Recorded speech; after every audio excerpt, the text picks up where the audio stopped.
have no idea what to blog about. But I think I'm going to talk about what is happening right now. And what is happening right now is guns and just the slaughter of people for no reason.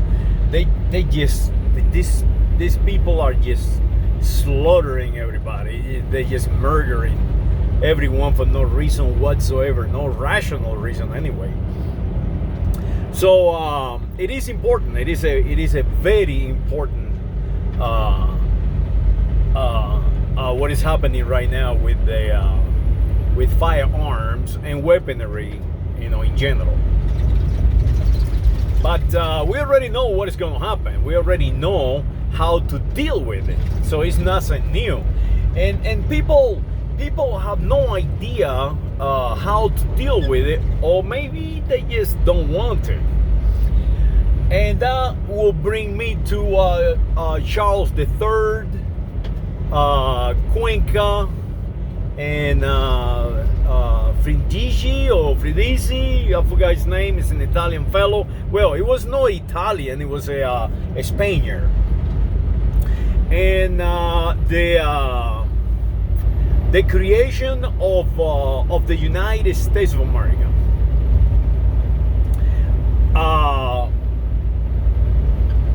And guns. Okay, let me see if I can put it all together, because it's kind of confusing if you do not have a background of what I'm talking about. You probably have no idea what I'm talking about and what it has to do with you. And the reality is, everything that I'm going to say, it has everything to do with you and the firearm you possess, and the also the right that you have to bear arms created by these people. So let me start giving you a little history about it. In the Iberian Peninsula, the Kingdom of Spain, in about 1760, 1750 something, I forgot. I should have known, but I forgot. It was a new boss in town, a new king in town, and this king was a Bourbon, was actually a Frenchman. But you have to understand that this French king was actually the king of Naples, and the Naples, present-day Italy, was part of the Spanish Empire. So when you have to put yourself in the reality of the time and the reality of today. It is one and the same. It doesn't have changed. The Italians are no Italians. They are actually Spaniards, and we in the United States of America, we are no English. We are actually Spaniards and French and Italians. So at this time, when the new king takes over the Kingdom of Spain, his name was Charles III. Charles III. Yes, the same Charles III. The same Charles III that, together with King Louis XVI, created the United States of America. And that is where we're talking about here. We're talking about the United States of America and guns, and the ability to defend oneself, the ability to defend the nation, the ability to defend the planet itself. So Charles III shows up in Spain. Remember, he was born in Spain, but he was the king of the Italians. So he shows up in Spain, in Madrid, and he made a little mistake, and the mistake was that he brought all these ideas from Italy, from the Italian peninsula. And you have to understand that at the time, the Italian peninsula was the leader of Renaissance. You know, they were reborn they were rebirth in society. So Charles III was a participant in these new modern ideas. Basically, these modern ideas was to guide the population, to guide the people to a better life, a better world, if you will. As he arrived in Spain with all these Italians, he appointed these Italians. They are not really Italians; they are actually Spaniards, to modernize the Iberia Peninsula, and everything was dandy. Everything was a-okay. They cleaned the streets and they put stones in the streets, and they built monuments, and they built new how can I say, armies to defend the Americas, or to defend America, and to defend the Spanish Empire, and everything was running fine until the Italians start taking weapons away.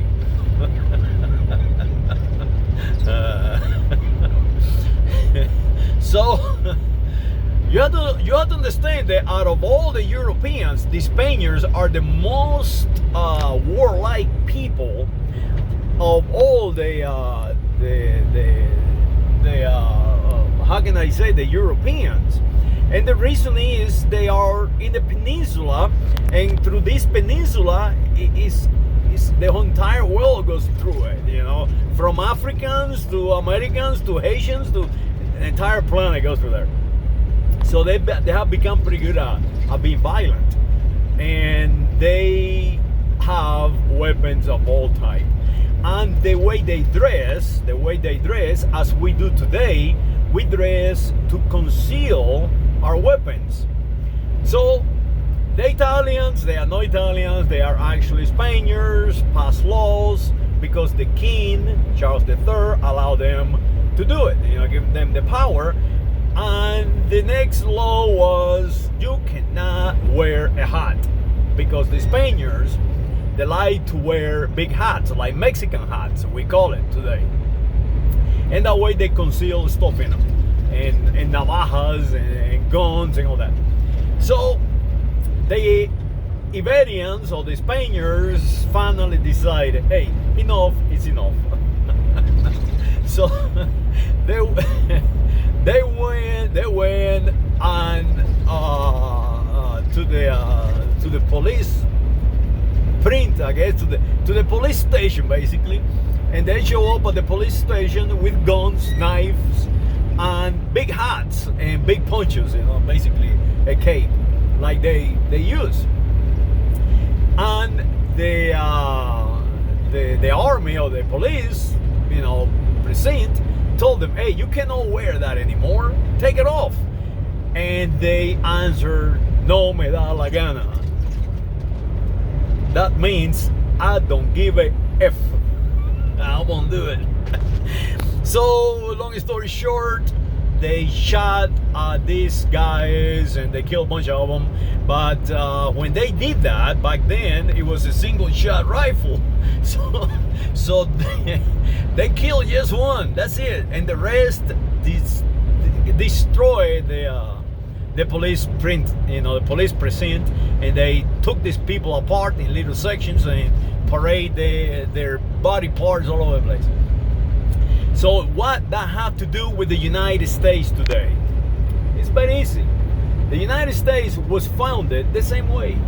The United States of America was founded by the gunpowder, by the techniques, the military techniques, by the ship of the lines of the time, ran or manned by Charles III and the Spaniards and the French, the Bourbons. And there you have it. So what am I talking about? Well, what I'm saying right now is that what is happening right now is what happened back then. And how to deal with it, we already know what happened back then. So I'm going to tell you now what happened today and yesterday.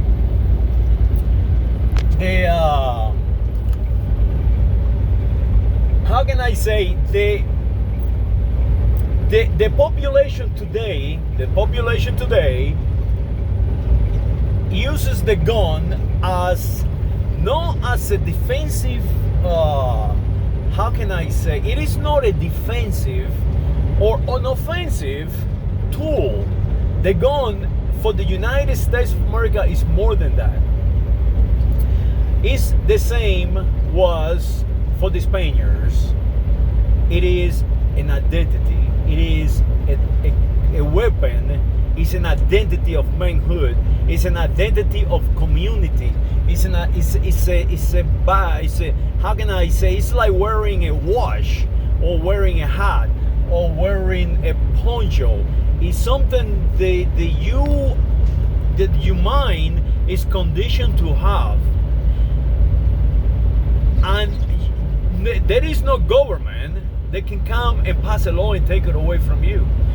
And it is written in the Constitution of the United States of America, the government shall not pass no laws against this, against the right of the people to have an organized militia. And that is the key, an organized militia.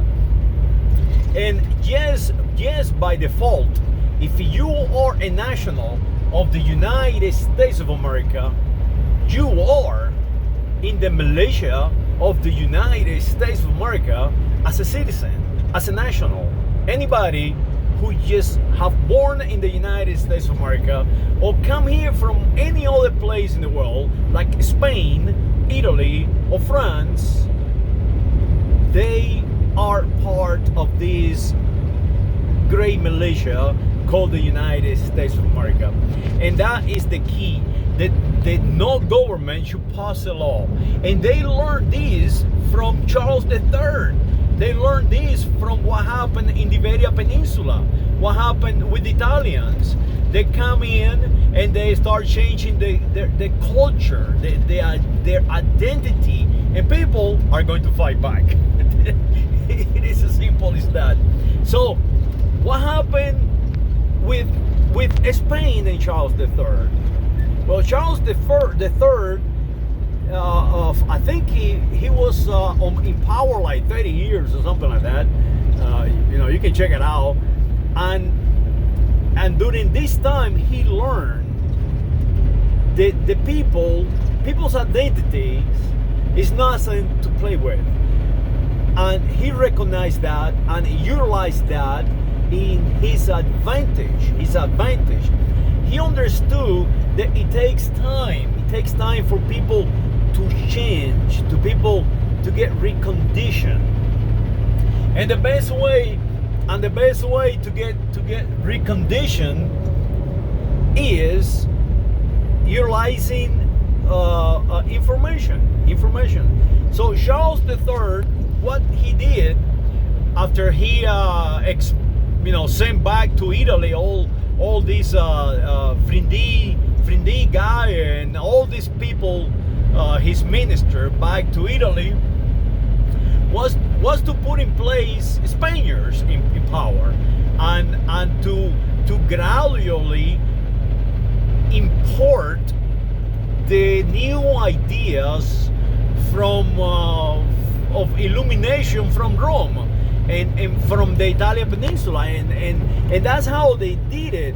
It took them a long time for people to start dressing differently, not because they were forced to, but because they wanted to. And that is the key with what happened in the Iberia Peninsula and the kingdom of Spain. Is the people gradually learn to have a better life, learn to dress better, learn that they did not need it. They did not need firearms and knives and swords to defend themselves. They learned that having a neighbor where they can trust, a friend, walking on the street, seeing everyone equal to themselves as citizens of the Kingdom of Spain was something that they wanted, something they aspired to be, that they wanted to be that they wanted to be something better, something similar to a nice organized militia. And that is what we got in the United States of America. The only solution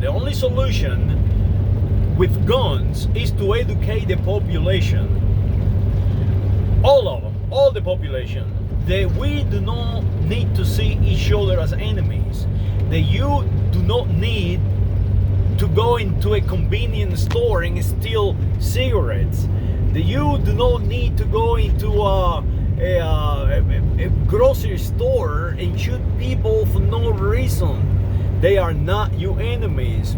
And you get that by creating communities, or creating a single community. And what we have now is the opposite. We are dividing our communities. We are dividing people into gun control, wanna be guy that don't like guns, never seen a gun, don't care about guns, or on the other spectrum, like myself, that I think a gun is a tool, and everyone should have one to defend me from whatever, from life itself. And the division of our population is not the way to go. Making people think that because you are black, and now I have an organization called Life Black Matter to represent me, and Asian Americans and African Americans and Cuban Americans and French American and all these crazy things. And then you have whites. It does not work. It did not work in the 1850s in Iberia.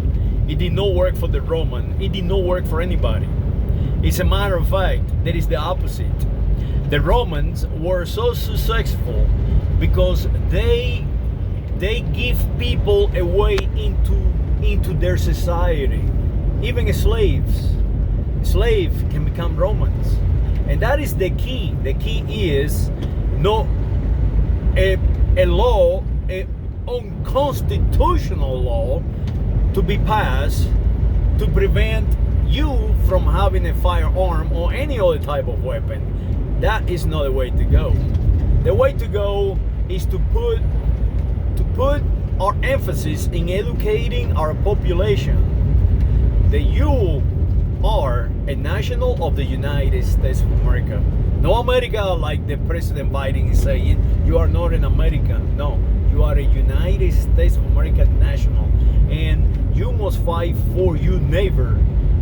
It doesn't matter if he is an evangelical or a Roman Catholic. It doesn't matter if he just arrived from I don't know, Mecca or from Hawaii. It doesn't matter. We are all one people, and the guns are not the fault. It's not the fault. So now, what do you think that happened in the Iberian Peninsula in the 1550s?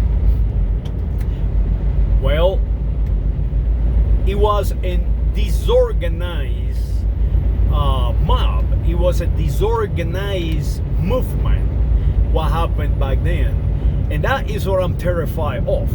That if you start passing laws against guns, against this and the other, the way you dress and whatever, and being pushed by the enemies of the United States of America. Remember, the Spaniards created this nation. The French created this nation.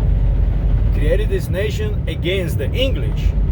So now if we have enemies in our mix dividing us because they have not forgotten that this was theirs and we took it away, we make it free for all of us. If we start allowing all these information technologies to transfer that division to the population and divide us, well, it might be an uprising without leaders. And when you have an uprising without leaders, it's gonna be free for all.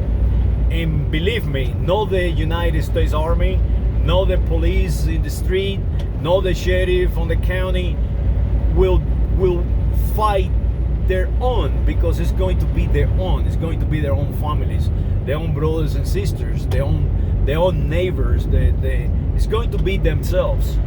So what I say is, gun control is not the answer.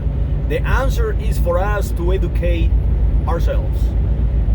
And by looking back and learning from what happened to Charles III and the Spaniards from the Italian peninsula, how they led the population and how the population reacted, I think we can learn quite a lot from that. So that is my observation, and I think we should not mess with the Constitution of the United States of America, especially the Second Amendment, and we should look out for the First Amendment of the Constitution of the United States of America, because the First Amendment of the Constitution is more powerful, and it is being utilized against us to divide us.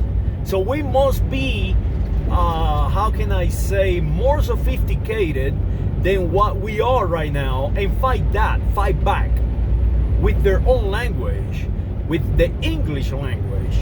Tell the English, hey, you will never divide me. America is a continent. America is a continent indivisible. The United States of America is a strong federation, indivisible. You cannot divide us, and you will never ever sail your ships of the Potomac River and burn our beautiful capital. Well, saludos, and defend me, defend my guns, and I will defend you with them. Saludos.